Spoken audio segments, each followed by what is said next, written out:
Moving over now, total number US gold medals. So Bovada has set the line 10.5, over 10.5, under 10.5, both priced 1.87.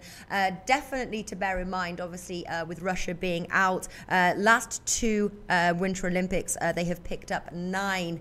Martin, I was reading in your article as well, there was... what was it? It was a report or something, and it was saying that they were favouring the under on the medals, but you seem to be leaning on the over. Could you expand?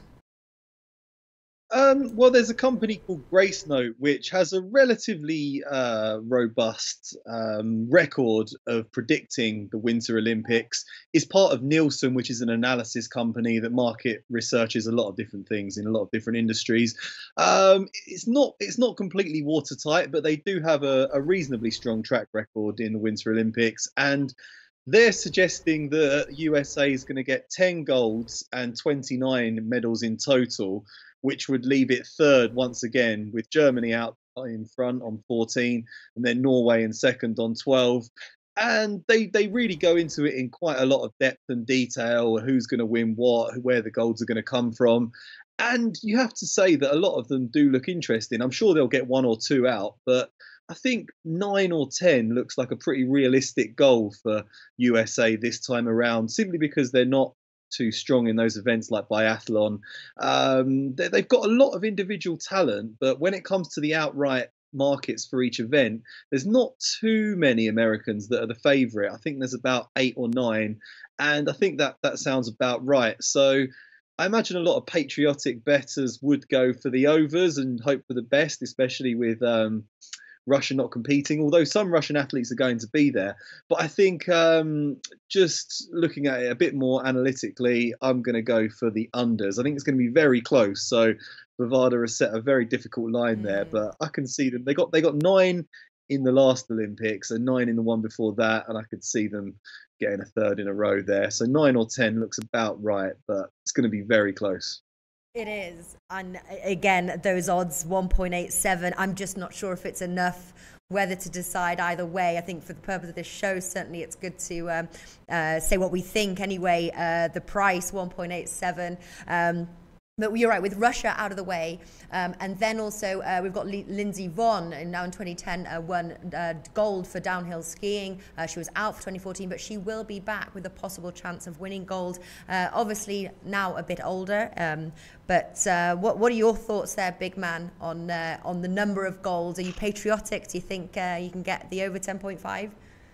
I'm definitely patriotic. I'm actually quite bullish on the U.S. in the Olympics. I actually think there's some decent ways that they can get up and over that 10.5. I mean, Martin mentioned obviously Russia being out's helpful. You mentioned Lindsey Vonn, who didn't compete in Sochi in 2014. She's back at full health. You look at it in snowboarding, games that the U.S. generally dominated. And you always have Shaun White on the men's side. You know, Chloe Kim, who has taken snowboarding by storm, a 17-year-old.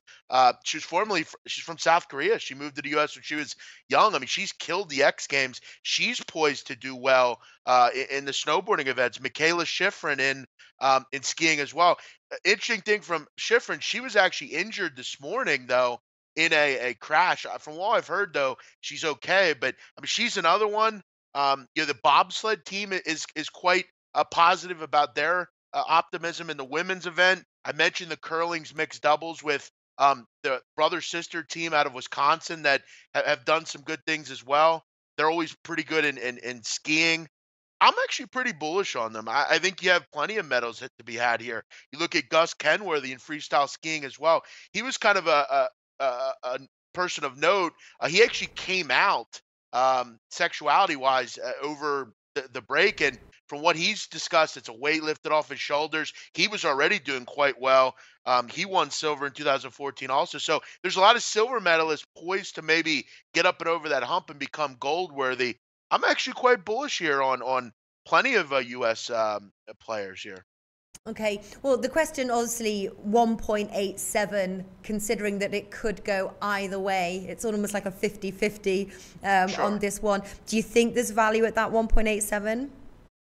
I think when you're betting the Olympics, particularly when you're betting almost like futures odds in medal counts and things like that, you have to remember your money's going to be held for a couple weeks. And when I look at betting value, am I getting value here? Not particularly. It's more of a future. I would much rather get, obviously better odds here. I don't look at futures and medal counts as a way to make a ton of money. I'm looking more or less at the events themselves, day to day. But if I had to play these, yeah, I would kind of be bullish on the U.S. If I'm going to play it, I'd be rather bullish in general and say that maybe they can, be a team that you could take it 4-1 to win the medal table. And most of that's patriotic and really just being bullish on the market. But are you asking, do I have value here? Not really. I mean, I'm laying minus 125 on over. I'll say this: I am quite bullish, but I need better prices to lay the gold Yeah. medal fixtures. Yeah. And now, Martin, you said you were saying that you were looking at sort of which US are favourites in which sports. Are there any bets right now? Any sort of sports where USA are sort of favourites to win with value? Did you find any? Yeah, I mean, you can get 3-1 on Lindsey Vonn, and I think she's going to win the gold medal. So 3-1, I'd certainly suggest is value. Jamie Anderson in the snowboard looks pretty good. You can get Brittany Bowe looks interesting at plus 900 in the speed skating 500 meters. I think Ted Liggety's got a decent chance in the men's slalom.